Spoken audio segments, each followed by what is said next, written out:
Guys, I pretty much turned into a spoiler channel. I mean, I got really accepted at this point, but now in all seriousness, I really had a video planned for today, but some spoilers about the next episode and of course possibly the upcoming arc did actually release, and of course they were translated by Organic Dinosaur. Highly recommend you guys follow her on Twitter. She basically tweets out and translates a lot of the spoilers of Boruto, period. But without further ado, I do want to get into this next episode. Now, the next episode of Boruto that was actually released is going to be episode 136. It's not going to be 135. I spoke about 135 in depth. 135 is going to be the episode when they pretty much fight the last fight with final form Urashiki. This right here is going to be the episode after that. So this is supposedly going to be when Boruto and everybody goes back to the original timeline and they pretty much say goodbye to Naruto and Jiraiya, and of course that's going to be a very, very sad episode. But going into the actual spoilers, the title is going to be Transcending Time. Into the actual paragraph, it says, after finishing up their life and death struggle against Urashiki, it was finally time for Boruto and Sasuke to head back to where they originally came from. Boruto was reluctant to leave the childhood version of Naruto and Jiraiya, whom he had battled together with. Meanwhile, Jiraiya has a certain request for Sasuke too,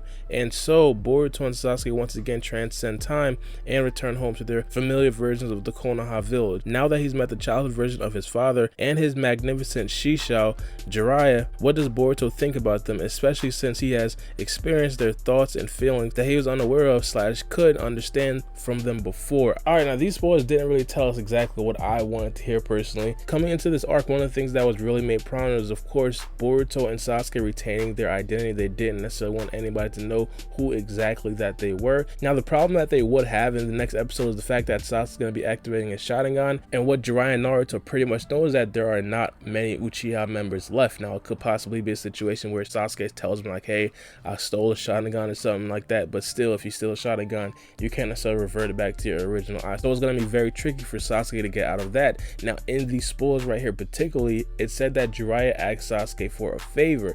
Now this favor might pretty much mean that Jiraiya understood that this is Sasuke from the future, and because he asked Sasuke to do a favor, this could pretty much open a lot of possibilities for Jiraiya. Now one of the biggest possibilities for Jiraiya, I'm pretty sure we've pretty much been beating this topic to death already, but if you guys are familiar with the manga of Boruto, there's a character called Kashin Koji. Now Kashin Koji is pretty much extremely similar to Jiraiya, and everybody thought that this time travel thing pretty much opened the door for Jiraiya to actually be this Kashin Koji guy. Now of course I think it's very possible. We're gonna have to pay very close attention to what exactly is going to be asked of Sasuke in the near future. Now piggybacking off of that fact, we understand that once they go back into the future, there might be a different reality. It might be completely different, and the spoilers never really explained this about how their experience was when they went back to the future. What I'm taking from the spoilers is that it's going to be relatively normal.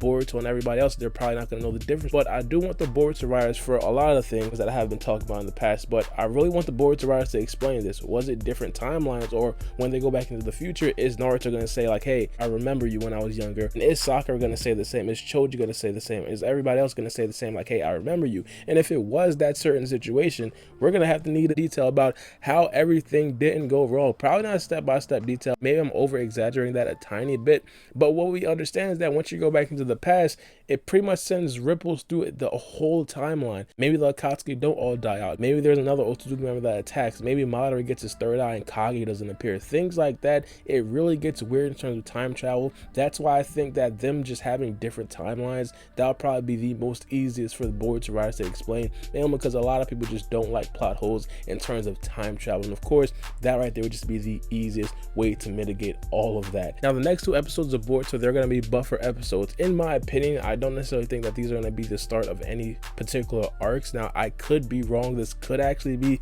the start of a new arc, but in my opinion, I think that these are just going to be buffer episodes. They might be very interesting buffer episodes, so I don't want you guys to necessarily not tune in and watch them, mainly because these things right here, even because they're buffer episodes, they still might actually get extremely interesting. Now, the first one is going to be episode 137. The title is going to be The Samurai Foreign Exchange Student. Now, going to the actual paragraph, it says, because Sune has decided to go and join the scientific ninja weaponry team, which was her dearest wish, only Wasabi and Namina remain in Team 7, and so a new member was added to it. A young girl named Kurogane Tsubaki came from the Iron Country. The people who reside there would refer to her as a samurai. Tsubaki thinks that shinobi are completely different from samurai because shinobi are people who don't have any pride nor convictions. She looks down on them because of this. But in response to that, Wasabi objects by saying even shinobi have convictions. Alright, now This right here seems to be a very interesting episode in my opinion. Now, here's a different part about it. I feel like this is going to present like a similar feel as like a Mitsuki or as like a Shinki or as like any other character that has the old school ideologies, man, because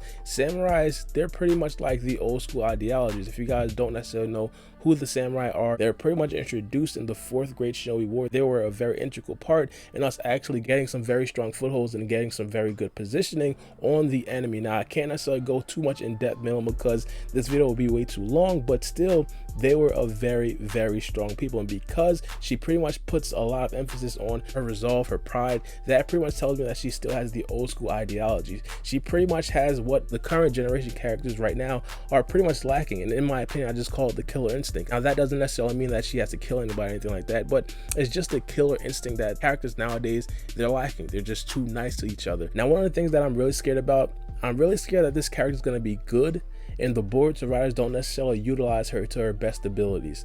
Now, here's the thing that I'm talking about. In the past, we've been introduced to many interesting characters. May it be Shinichia, may it be Ryogi, may it be the telekinesis girl, may it be the guy that looks like Kakashi. You know, of course, it would be much more egregious if this girl is actually strong like a Shinichia or like a Mitsuki. Now, in terms of entertainment value, I think that this episode could definitely be a very good one. It just needs to be an overall plot, man, because I understand this is probably going to be like a one-story episode, but the overall plot has to be a very good one. They're still keeping the theme of this team being an all-girl squad. I'm completely fine with that, but there needs to be an overall theme for this particular storyline to make the overall episode a very good one. And just bringing in a new member is probably not going to be a very, very good storyline. So hopefully they do a very good job of that. And also, if she is good, continue to implement her in all the other storylines, man, because we'd all love to see another character such as that, especially a samurai. Now, the next episode is going to be episode 138. The title is going to be Hiyashi's birthday. Now, this seems to be completely different from episode 137.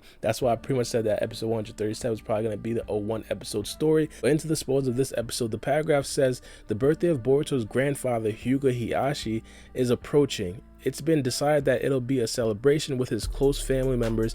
As his grandchild, Boruto is going to prepare a present for him. However, he doesn't know what Hiyashi would be delighted to receive. Feeling helpless, he reluctantly pays a visit to the Hyuga residence. In order to not be discovered, Boruto stealthily tries to gather some information, but then a man appears, one that is quite prideful in his own strength and skill. The man tries to challenge Hiyashi, proclaimed to be the strongest in the Konoha, to a match. However, Hiyashi avoids accepting the match for some reason, despite calling him a coward for doing so. Seeing Hiyashi act like that, Boruto seems to understand even less and less about Hiyashi's thought process.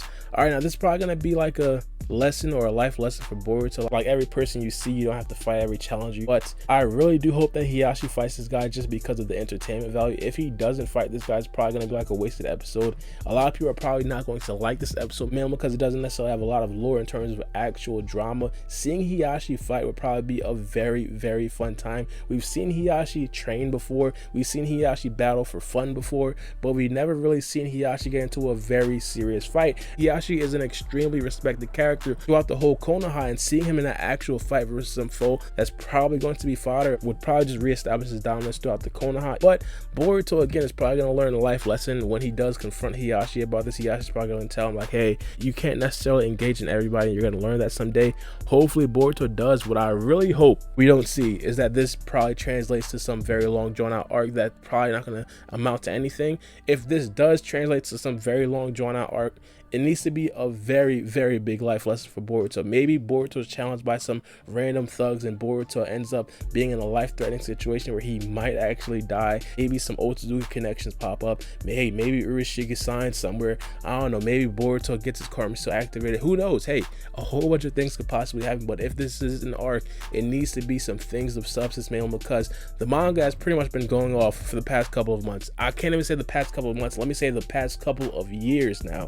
And because we don't have any manga content yet, a lot of the anime fan base, they're pretty much getting very, very restless. And it's not necessarily because there isn't any manga content yet, it's because the anime content that we have been getting is pretty lackluster. We are coming off of the Urashiki Otsutsuki arc. That's a very important character. It didn't necessarily wow us like we all thought, but if this next arc that we do go into is like a very long lackluster arc, a lot of the fans out there are probably going to be very, very disappointed. But let me know what you guys think about these spoilers in the comment section below.